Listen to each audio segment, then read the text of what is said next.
Bueno, hoy nosotros cerramos una serie titulada 10 lecciones de vida. Y me encanta cerrar la serie que iniciamos porque es como ver cada paso que el Señor nos está enseñando, pero concluir con la enseñanza que Él tiene para nuestra vida. Y hay algo que tú y yo hoy nos falta por construir, una puerta que debe cerrarse, un proceso que debe también concluir, un muro que se debe superar. Y como tenemos nosotros estos retos por delante, el Señor nos está hablando de los procesos que Él desea darnos victoria sobre ellos, proyectos que no hemos podido alcanzar y que nos hacen sentir mal. Porque cuando yo tengo un deseo en el corazón y no lo puedo materializar, eso produce frustración naturalmente en nuestro corazón. Quizás en este instante, en este momento, has intentado ya de todo para lograrlo. Y tú dices, yo lo he intentado, he dado lo mejor de mí, pero lamentablemente en lo familiar, en lo personal, en lo laboral, aún en lo ministerial, no he podido concluir esos procesos. Lo tengo en el corazón, pero no se cierra el ciclo. No se avanza, no logro construir ese sueño, ese anhelo de mi corazón. Y si yo te preguntara, háblame de ese líder, de esa persona que más ha influido en ti, que más ha impactado tu vida, que en estos días tú has visto quizá sus mensajes o que has escuchado lo que esta persona ha testificado, has visto quizás una de estas lecciones de vida y lo miras así, si yo pudiera lograrlo. Si te pregunto por un líder, no me lo tienes que decir, pero quizás ya lo tienes en la mente, inmediatamente llega a tu mente esa persona que tú admiras. Y cuando nos preguntan por el líder, la persona que más ha influido en nuestra vida, regularmente lo que traemos a memoria son sus ventajas, sus obras terminadas, sus proyectos cerrados. Pero nosotros no podemos poner la mirada en esos proyectos que se han concluido. Tenemos que mirar los procesos. Porque son los procesos que llevan a esas personas a esas grandes victorias. Y te lo digo porque tú y yo nos encontramos hoy en esos procesos de Dios. Estamos en la mano de Dios y sabemos que los grandes proyectos solo avanzan cuando hacemos una buena gestión de los objetivos, cuando tenemos una buena comunicación con el entorno con el cual estamos compartiendo. Sabemos que en la organización se necesita delegar, se necesita atender los problemas, gestionar el tiempo, utilizar bien los recursos, y todo esto lo hemos aprendido, lo hemos estudiado. Pero hay algo muy importante que el Señor quiere hablarnos hoy. Está en Isaías 40, verso 31. Antes de nosotros volver a Nehemías, el Señor nos recuerda algo especial. Algo que tuvo que entender Nehemías, que tuvo que entender Abraham, que tuvo que entender David, Esther, que debió entender Rahab, Ruth, María y todo hombre y mujer que se acercó al Señor. Y es lo siguiente, los que confían en el Señor son los que encuentran nuevas fuerzas. ¿Y por qué el Señor habla de las nuevas fuerzas, de las fuerzas renovadas? Porque en nuestro caminar y enfrentando esos procesos, nuestras fuerzas se desgastan. Nos quedamos sin motivación, perdemos el ánimo. Y el Señor tiene una promesa para ti hoy. Por eso publicaba temprano y le decía a la iglesia, hay buenas noticias de Dios para nosotros. ¿Cuántos dicen amén? Amén. Dile al que tienes a la par, hay una buena noticia de Dios para tu vida. ¿Y cuál es esa buena noticia? El Señor hoy te da alas como de águila. Oiga bien, el Señor hoy te da... ¿Cómo es eso, pastor? Alas como de águila. ¿Y qué voy yo a hacer con alas como de águila cuando yo lo que tengo es una deuda que tengo que pagar mañana? O sea, es que yo sé que mañana a primera hora me están llamando. Entonces, ¿qué voy yo a hacer con las alas de águila? Sencillo. Cuando el Señor habla de las alas como de águila, es para que entendamos que Él nos permite elevarnos por encima de las dificultades. No es que los problemas dejan de suceder, siguen estando allí, pero tú lo ves desde otra perspectiva. Hay algo que tú no estás viendo todavía, que Dios lo ve. Hay algo que no está en tu panorama todavía, pero que ya Dios lo ha trazado. Y por eso Él le dice a Isaías, los que corren se cansan, los que caminan se fatigan, hasta los jóvenes desfallecen, los más fornidos pierden la motivación. Pero el Señor tiene para nosotros nuevas fuerzas, alas como las de las águilas. ¿Por qué no como las de las palomas? Porque vuelan, pero lo hacen en un nivel que no es el que Dios tiene preparado. ¿Por qué Dios no nos compara con ninguna otra ave? Porque Él nos está preparando para las alturas. Las águilas ven a la presa desde muy alto y se preparan para tomar su provisión y evalúan todo y lo ven desde un panorama distinto. Y Dios tiene para nosotros un panorama distinto. Y ese panorama se ajusta a través de una visión espiritual. Y esa visión espiritual no es una pastilla que yo me tomo, no es un curso que yo pago. Esa visión espiritual, esa vida nueva, es un regalo que el Señor tiene para sus hijos, para sus hijas. Hemos estado hablando de que la vida cristiana se construye. Diga conmigo, por favor, la vida cristiana se construye. Pastor, ¿y por qué usted me pone a repetir? Porque si usted no está, amén, yo lo creo, pues entonces yo tengo que ayudarlo a que declare esas bendiciones para su vida. Porque en el curso le dicen, hay una participación y esa tiene 20 puntos. ¿Por qué? Porque el profesor se cansa y él quiere saber qué es lo que está aprendiendo la gente. Amén. Y el que no participaba, hermano, siempre no le iba bien. No le iba bien. El que participaba es como el hijo o la hija que tú le pasas a buscar por el colegio y desde que te llega te dice, saqué tanto, me fue bien. Ahora, el que entra así como medio de espalda. Ven acá, tú tenías un examen y se hace loco. No le fue bien. Y cuando le entregan la nota que tú tienes que firmar, ¿qué es lo que dice? Usted sabe, porque si le tocó, uno siempre dice, el profesor me quemó. Es un abusador. Y cuando yo paso, yo digo, pasé. Pero si algo me pasa mal, el profesor me quemó.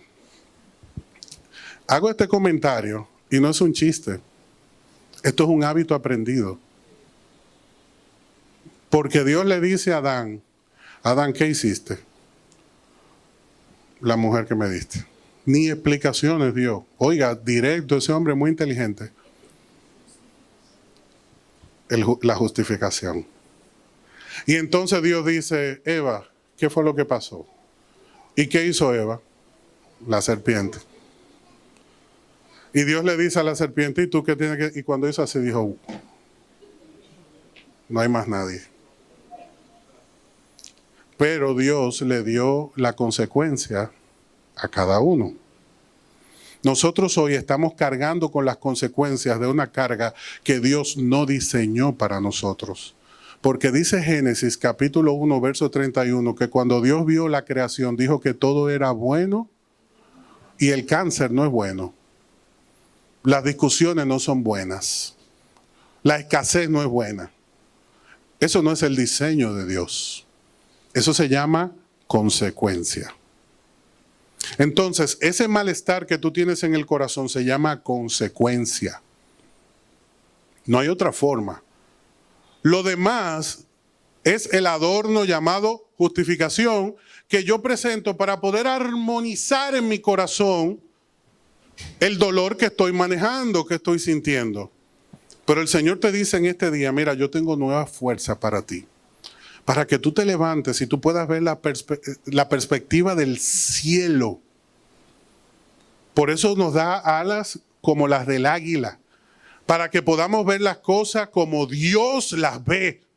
¿Estamos entendiendo? Para que podamos ver, oye, tú tienes que ver la escasez como Dios lo ve. Tú tienes que ver la enfermedad, el dolor, la tristeza que estás padeciendo hoy como Dios lo ve. Porque si lo sigues viendo desde la perspectiva en la que tú te encuentras, vas a entregar la toalla. Timoteo le mandó a decir al apóstol Pablo, ven que yo entrego esta iglesia, yo no puedo más. Se acabó. Pablo ya había fundado más de 50 congregaciones cuando le llega ese mensaje. Pablo lo entendía. Le dijo, recuérdate de las oraciones de tu abuela y de tu madre. Recuérdate de la imposición de manos. Eso no se entrega a Timoteo. En una ocasión, un pastor recibe a uno de los compañeros en la fe, un consiervo, y este consiervo viene a decirle, pastor, se acabó todo, yo no puedo más, yo me he esforzado, yo he dado lo mejor de mí, y yo no he podido lograr nada, así que yo vengo a entregarle el ministerio. Y el pastor le dijo, muy bien, la única dificultad es que yo no te lo di. Se lo tienes que entregar a Dios que te lo dio. Cuando hables con Él me avisas. Porque el último que se le acercó a Dios y le dijo, no voy a hacer más nada, fue Jeremías. Y él decía que cuando estaba hablando con Dios sentía un fuego en el cuerpo que no podía contener. Entonces dijo, vamos a dejar esto así ya, yo voy a volver a predicar. Y no vamos a seguir en esta discusión. Ganaste, Señor. Pero para bien, porque yo sé que Jeremías no se arrepintió. Como tú tampoco te vas a arrepentir de hacerle caso a Dios. Amén. Hay una vida que se tiene que construir. Y nosotros ya hemos visto la mayoría de los pasos. Hablamos de la salvación, hablamos del evangelismo, hablamos de las nuevas obras, hablamos de enfrentar la prueba, hablamos de sacar lo malo, la puerta del estiércol. Hablamos también de la vida en el Espíritu y hablamos por último el domingo pasado del conocimiento de la palabra, la puerta del agua. Muy importante. Recuerda que estamos hablando de Nehemías capítulo 3. Nehemías fue con el propósito de reconstruir el muro de unos casi 6 kilómetros de distancia, unos 12 metros de altura, unos 4 de ancho, y que fue reconstruido en apenas 52 días, no semanas, días, con un pueblo cansado, dividido, y aún así Dios le dio la victoria. ¿Por qué Nehemías lo logró? Porque estaba decidido. Estaba decidido. Y hoy vamos a hablar de los últimos 3 puntos que tenemos por delante. Dar, número 1, claridad escatológica, número 2, y responsabilidad, número 3. Dice el verso 28 de Nehemías capítulo 3, que los sacerdotes repararon la muralla encima de la puerta de los caballos. Cada una de estas puertas tenía un propósito. La del muladar para sacar la basura, la de los caballos para atender ese elemento fundamental que formaba parte de la vida del pueblo, que servía para transportar, que servía para darle vida a toda la dinámica del ejército también. Pero estaban otras puertas, la puerta del agua, las demás, la de las ovejas y todas esas estructuras, esas 10 puertas bien fundamentales, 2 internas, la de la cárcel y la de Efraín. Pero nos hemos centrado, nos hemos enfocado en esas 10 puertas del muro que Nehemías fue a reconstruir. El primero que llegó fue Esdras y comenzó a predicar la palabra. Llegó Nehemías y entonces dice, aquí hay que poner muros. ¿Para qué? Para proteger la visión, para proteger el propósito de Dios. Y entonces estamos en el momento en el cual los sacerdotes estaban reparando parte de esa muralla y llegaron a la puerta de los caballos. Ahora, ¿qué tiene esto que ver con el dar? ¿Qué tiene que ver esto con la generosidad? Dice que cada uno reparó la sección justo frente a su propia casa. Aunque usted no diga amén. Cada uno hizo lo suyo. Cada uno aportó para que esa reconstrucción fuera posible. Nehemías llega con una visión, pero se logra en 52 días porque el pueblo se unió al propósito. Y no hay nada más poderoso que cuando la familia está unida. ¿Cuántos dicen amén? No hay nada más poderoso que cuando la iglesia está unida. ¿Cuántos dicen amén? En el proyecto laboral todos tienen que estar unidos para ver el cumplimiento de las metas. ¿Cuántos dicen amén? Nehemías lo sabía y por eso él oraba tanto que el Señor le diera esta unidad. Dios estaba moviendo al pueblo de esa zona de confort en el cual estaban todos, la zona de la queja. A todos nos hacen daño, todos nos persiguen, Tobías, Sanbalat, los demás árabes, y todos nuestros enemigos no nos dejan lograr ninguno de nuestros objetivos. Entonces llega Nehemías, trae un plan y el pueblo comienza a acomodar el proyecto como tiene que llevarse a cabo. Comienza el pueblo a ver resultados y nosotros hoy lo que estamos deseando es precisamente ver resultados. Pero el pueblo comienza a ver esos resultados porque dice que cada uno estaba reparando la sección justo frente a su propia casa. Nosotros no podemos vivir para esperar que las cosas sucedan. No podemos estar esperando que nos llamen. No podemos estar esperando que las cosas se presenten a favor de nosotros. Tenemos que esforzarnos y ser valientes. El Señor le dijo a Josué, tienes que poseer la tierra que yo te di. Pero tienes que entrar. Tienes que enfrentar lo que hay allí dentro para que puedas tomar esa tierra. Es tuya.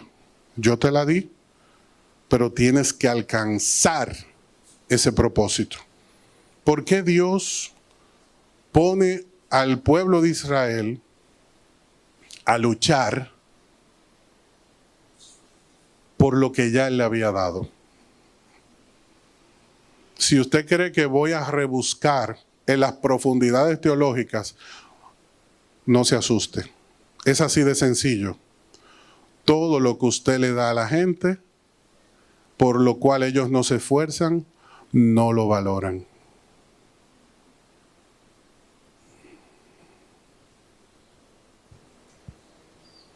A Dios le costaba decirle a los cainitas que estaban ahí, se van. ¿Le costaba a Dios? No. Reconstruir de la nada esos muros. ¿Acaso Él no hizo el universo? No le costaba. Pero Él sabía que si a ese pueblo de Israel como a nosotros nos daba todo en bandeja de plata, no iba a haber quien lo soportara ni nos soportara a nosotros hoy.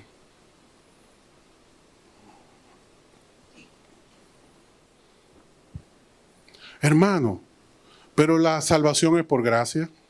Amén. La salvación es por gracia, pero el hombre salvo, la mujer salva, muestra obras de salvación. Aunque usted no diga amén.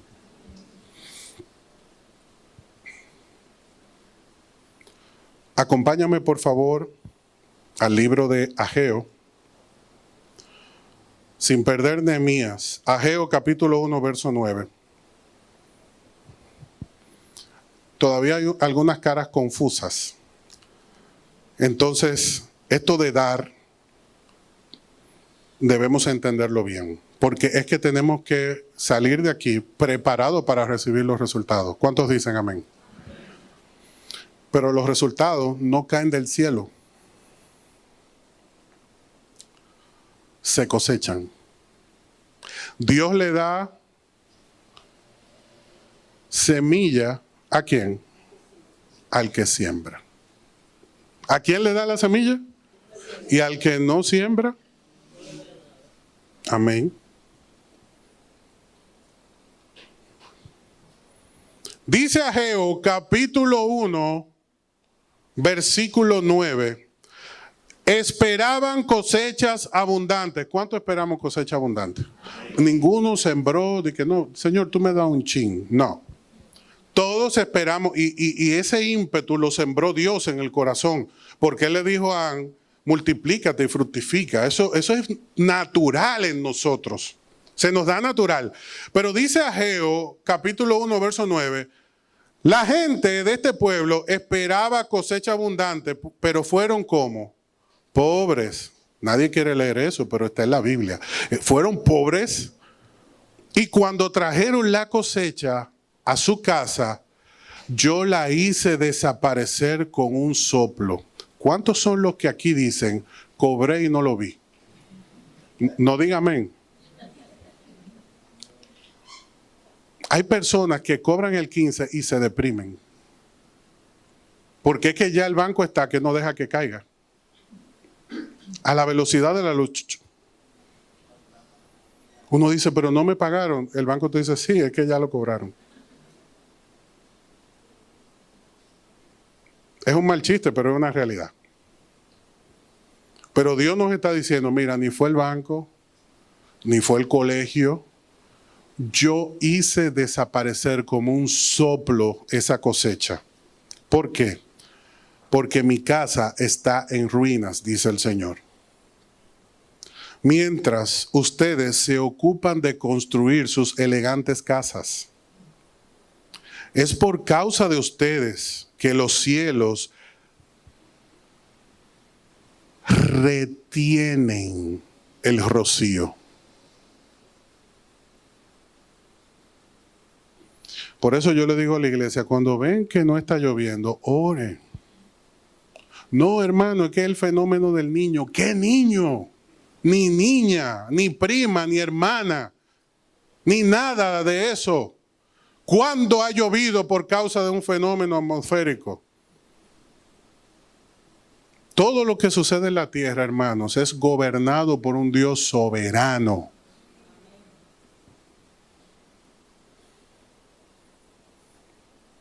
Pero es por causa de ustedes que los cielos retienen el rocío y la tierra no produce las cosechas. ¿Por qué razón? Porque tú te has ocupado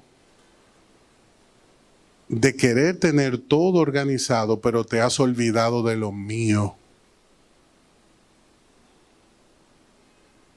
Ay, el pastor está hablando de la ofrenda.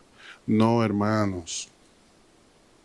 No es de eso que estamos hablando. Porque recuerde que nosotros antes pensábamos que la casa de Dios era la silla y la pared. Y Dios dijo, yo no habito en un templo hecho de mano de hombre. ¿Dónde el Señor habita? En el corazón. Cuando Dios habla de la casa, está hablando de nosotros. Oiga bien, el que está enfocado con Dios, todo lo hace en orden. El que está lleno del Espíritu, canta, lee la palabra, ofrenda, se entrega, tiene compromiso.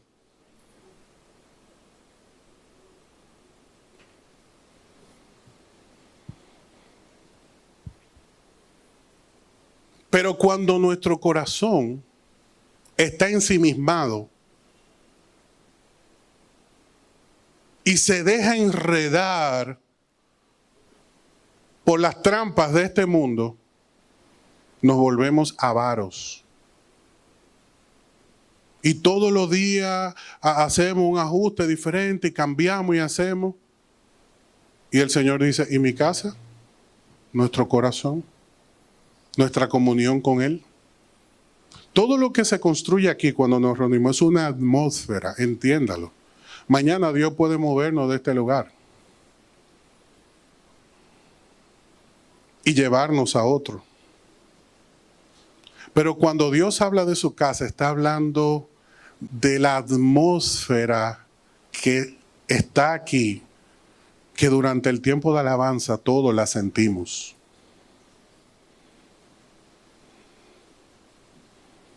Porque eso se produce cuando 2 o 3 se reúnen en su nombre y le adoran. Entonces todo lo demás se ordena, todo lo demás fluye.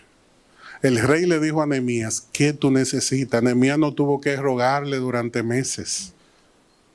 Y le dio carta y le dijo, dile a todos los que guardan mis bosques que te entreguen lo que tú necesites. Un cheque en blanco. Y luego Nehemías regresa a rendir un reporte porque él era el copero del rey. el ministro administrativo de todo el reino. Y cuando él llega a rendir el reporte, vuelve al lugar donde reconstruyó todo y encuentra el templo vacío. Y dice, ¿qué pasó? ¿Y dónde están los sacerdotes? En el campo. Se fueron. ¿Y por qué? Porque no había ofrenda en la casa.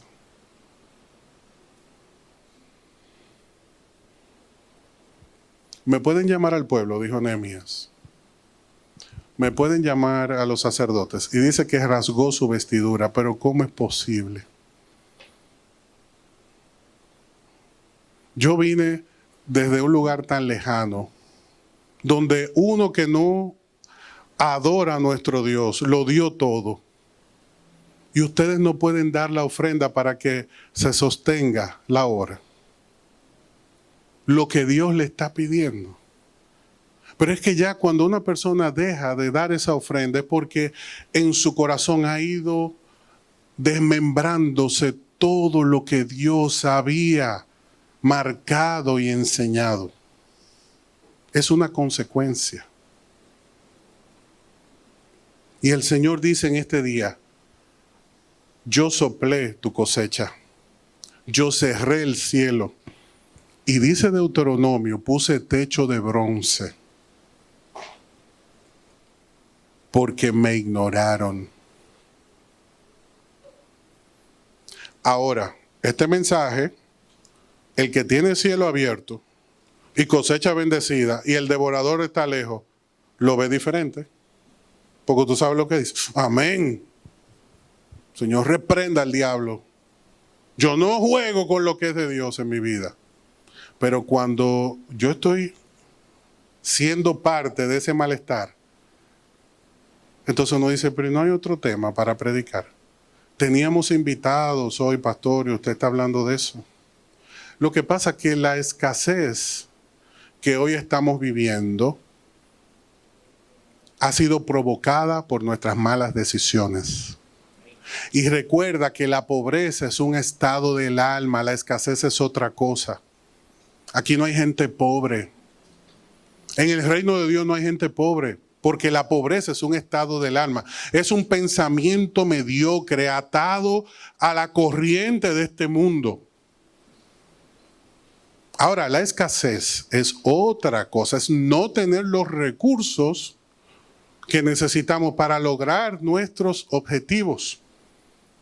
Hay temporada que cuesta más, hay otro que es más llevadero, no estamos hablando de eso. Tú y yo entendemos que Dios está diciendo, has descuidado lo mío. Y dice el verso 28 de Nehemías capítulo 3, que cada uno del pueblo estaba reconstruyendo la parte que le tocaba frente a su propia casa. O sea, estaban haciendo lo suyo, lo que le correspondía. Y tú y yo tenemos que hacer lo nuestro en la casa, en el hogar. Tenemos que hacer lo nuestro en la iglesia. Tenemos que hacer lo nuestro en todo lugar. Porque ese es el deber. Para eso Dios te ha prosperado. Para que cumplamos con todo y no tengamos deuda con nadie. Pero cuando se ata el corazón, se cierran los cielos. Y Dios nos está llamando hoy a esa libertad que viene cuando yo me pongo en orden delante de Dios. Cuando yo puedo caminar en la libertad porque como Nehemías me he involucrado en lo que a Dios le agrada. Señores, Nehemías estaba en el palacio, no tenía deuda. En Israel no conocían a ese hombre. Años, él nació allá, su familia fue de los exiliados por Babilonia y ya era otro imperio el que estaba gobernando. Ya había pasado Nabucodonosor, Belsasar y todos esos babilónicos. Eran los persas que estaban en ese momento. Y un rey distinto, bajo un gobierno distinto, estaba operando y Dios vuelve a levantar a su siervo. Pero lamentablemente en las entrañas de Israel no había fe para mover esa dinámica.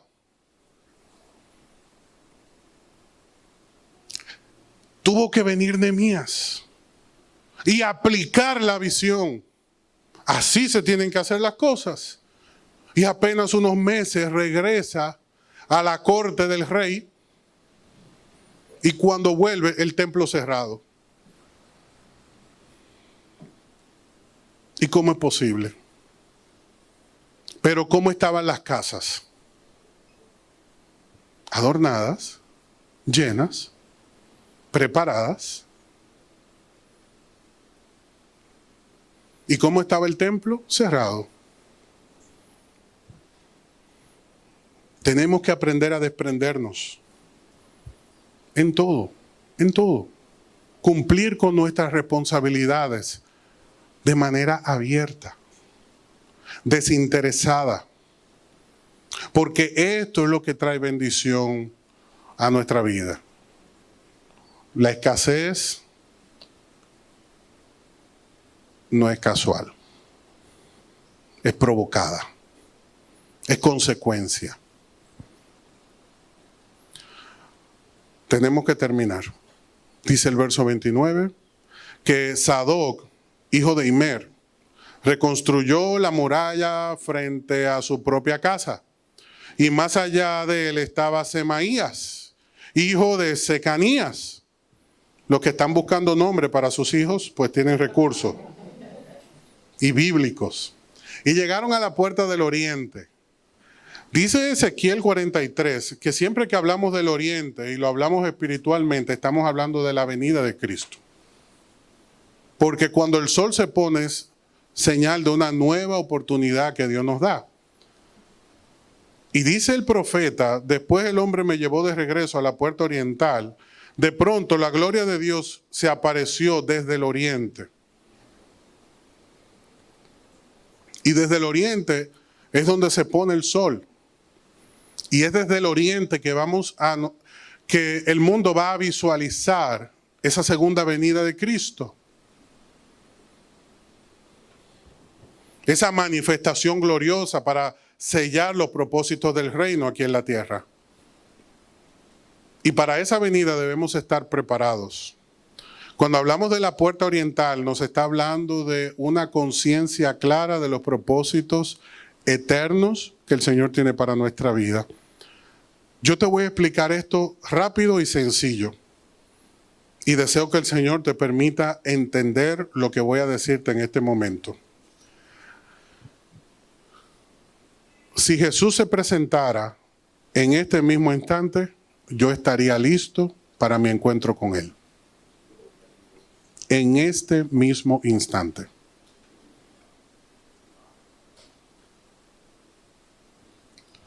¿Por qué? ¿Porque soy perfecto? No.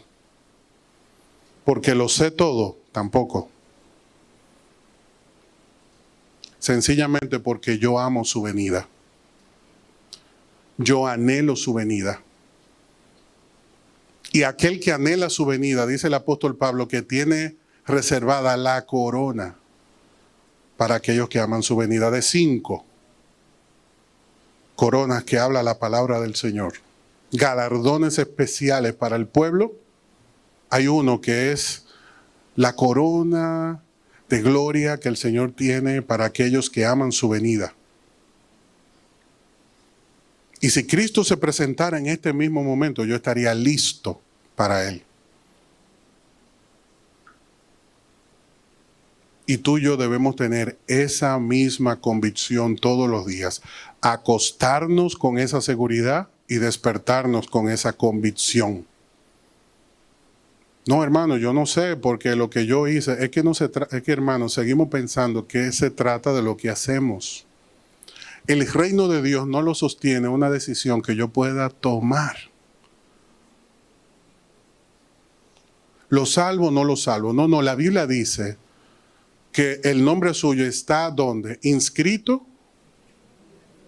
Hay personas que oran y dicen, inscribe mi nombre. Eso es un error teológico. Porque Dios no inscribe el nombre de nadie en el libro de la vida. A petición de. El nombre del que va a ser salvo está inscrito en el libro de la vida. Y nadie lo puede borrar.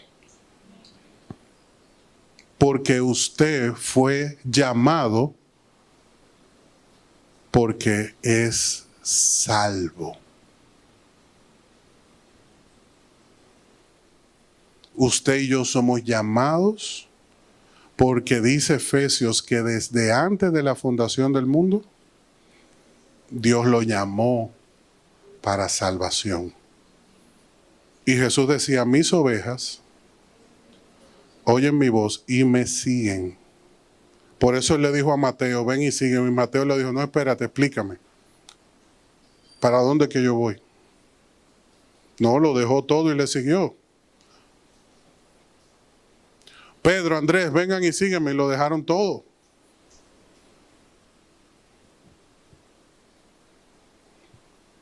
Número 3. Verso 31. Aparece un orfebre, el que trabajaba el oro, la plata, llamado Malaquías, que reparó la puerta de la inspección, el tribunal de Cristo, y con esto termino. Dice 2 de Corintios, capítulo 5, verso 10. Todos tendremos que estar delante del tribunal de Cristo para ser juzgados, no para recibir salvación. Escuche bien. Cada uno de nosotros recibirá lo que merece por lo bueno o malo que haya hecho mientras estaba en el cuerpo terrenal. O sea que el Señor está tomando apuntes. Y dice Hebreos capítulo 13 que nos ha dado, mire lo importante que es tener pastores. Oiga la función del pastor, no se circunscribe a la circunstancia presente porque dice, obedezcan a sus pastores, los cuales tienen que rendir cuenta por ustedes.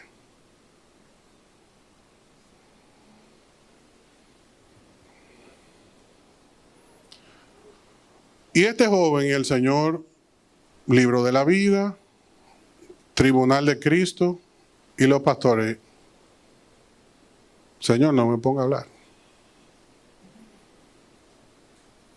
Porque esos pastores aquí en la tierra tienen que rendir cuentas, pero delante de Dios, ante el príncipe de los pastores, que es el que está orquestando el tribunal de Cristo, según 2 de Corintios 5:10, nos habla de que debemos rendir cuentas. Todo lo que hemos hablado, no importa el tiempo que tengamos en la fe, no importa que hoy sea el primer día que escuchamos hablar acerca del Señor, ¿qué vamos a hacer nosotros? Tú y yo necesitamos nacer de nuevo, porque es el primer paso que nos involucra en esta dinámica del reino. Y el que no ha nacido de nuevo se le hace imposible entender y vivir lo que hemos descrito hoy. Pero es una verdad, es una realidad. Y el apóstol Pablo hace una asamblea en Hechos capítulo 20 y reúne a todos los líderes y le dice algo muy importante. Yo necesito que ustedes aprendan a ministrar todo el consejo de la palabra. No se reserven nada, porque tendrán que rendir cuentas. Todo el consejo de la palabra. Y usted sabe dónde ha llegado toda la confusión a nuestra familia, a nuestra mente, a nuestra vida. Por estar haciendo las cosas como nos parece. Y por no prestar atención a lo que Dios está hablando al corazón.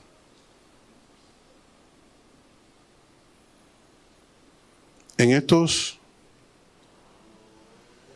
40 minutos que he tenido la oportunidad de hablar contigo, te he entregado en la mano un regalo eterno. Lo que el Señor te pregunta en esta mañana es qué tú vas a hacer con ese regalo.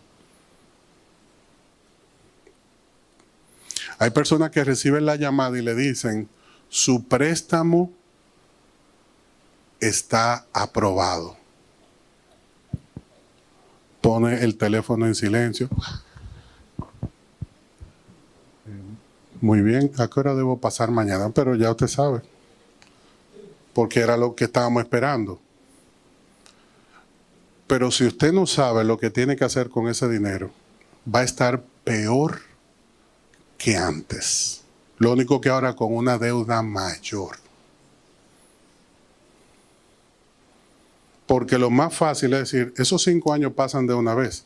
Cuando usted va por 1.5, usted dice, no, pero esto es hasta que Cristo venga. Todo el mundo cumple años, todo pasa y ese préstamo es eterno. Y cuando tú estás llegando al 8º mes, final de cierre, te llaman, tenemos una oferta para usted. Se llama reenganche. Y antes usted tenía tal tasa y ahora tiene tal tasa. Pero ¿qué está pasando? La mentalidad no de escasez, de pobreza, nos lleva a pensar que tener es poder. Pero la Biblia nos dice que ser es más que tener. Porque al fin y al cabo Dios suple nuestras necesidades. Porque si Él viste el lirio y alimenta las aves, ¿cómo no se va a ocupar de tu vida? Cierra tus ojos, por favor, ahí donde estás. Esta es una mañana, un día de sanidad, de salvación, de libertad, donde cada uno de nosotros ha podido escuchar lo que el Espíritu, por su palabra, ha hablado a nuestro corazón.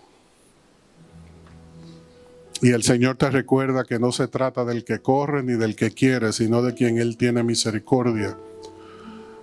Que te ocupes de su reino y su justicia, porque ya todo Él lo ha establecido.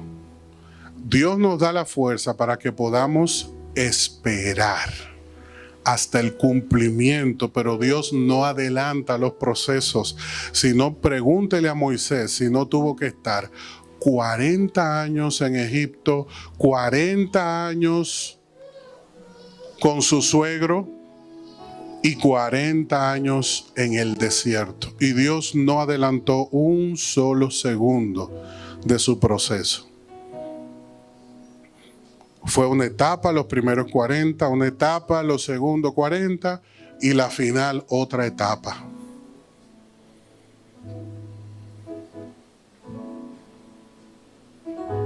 Y tú y yo estamos en un nivel de ese llamado. Y lamentablemente nos hemos enfocado en las cosas equivocadas. En el esposo, en los hijos, en el trabajo, en el ministerio. Y el Señor te dice, no. Desconéctate de todo eso. Mírame a mí y yo te voy a dar un esposo nuevo. Una esposa nueva. Yo te voy a dar un proyecto nuevo. Yo te voy a dar un propósito nuevo, pero enfócate en mí, porque es que cada vez que te hablo tú estás en otra cosa. Cada vez que intento enseñarte algo, tú estás conectado, conectada a otra fuente.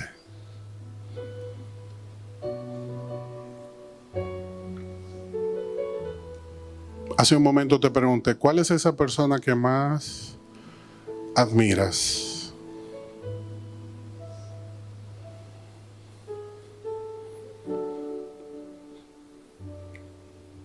Esas personas que tú admiras pasaron quizás procesos peores a lo que tú estás viviendo. Lo que pasa es que la Biblia dice que el alma diligente Él la prospera. Y esto no tiene que ver si se congrega o no se congrega. No, tiene que ver con ánimo, disposición, actitud.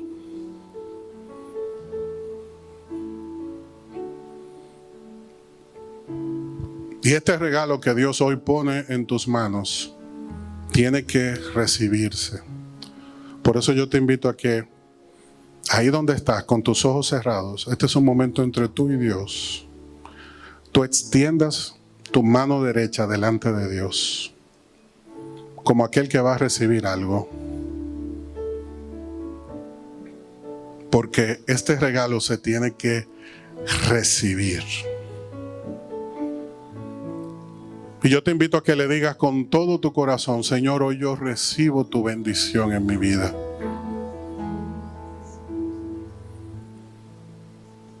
Y yo deseo honrar el llamado que hoy tú pones en mis manos. Ahora yo te invito a que esa mano extendida, como aquel que ha recibido esa bendición, tú la cierres como señal de fe. Y yo quiero decirte algo especial. Esa bendición es tuya. Cristo pagó el precio por tu vida. Esa bendición es tuya. Tú le pusiste nombre, está en tus manos. Ahora yo te pregunto, tú que tienes esa mano cerrada, ¿qué tú vas a hacer con esa bendición? Con esa semilla, con ese principio, ¿qué tú vas a hacer? Dice la Biblia que en una ocasión Dios le entregó lo mismo a 3 personas y 2 lo pusieron a producir, pero hubo uno que lo guardó. Y aquí hay muchas personas que han decidido guardar lo que Dios le ha prometido.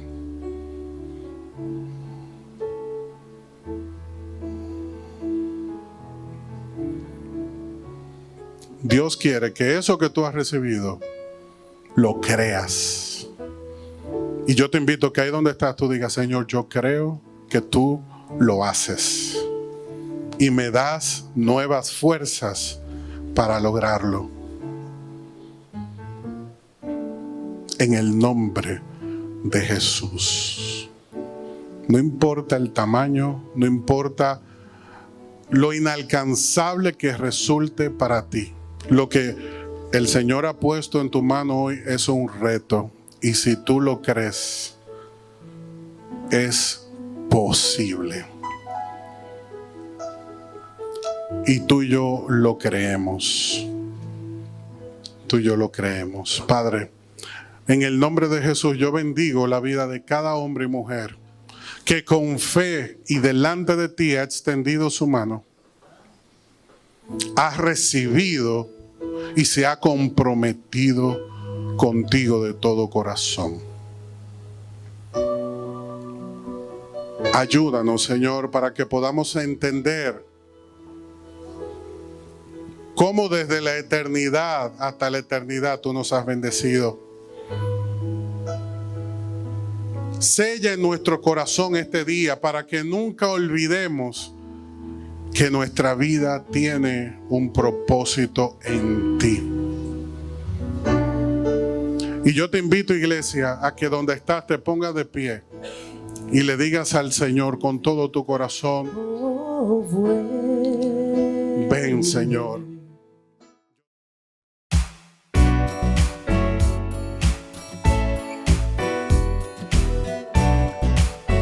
Iglesia Salem y te invitamos a suscribirte a nuestro canal de YouTube y a seguirnos en Instagram y Facebook como Isalem RD. Queremos bendecirte con un mensaje que transformará tu vida. Estamos ubicados en el kilómetro 8,5 de la Avenida Independencia, en el primer nivel de la Plaza Don José Oscar.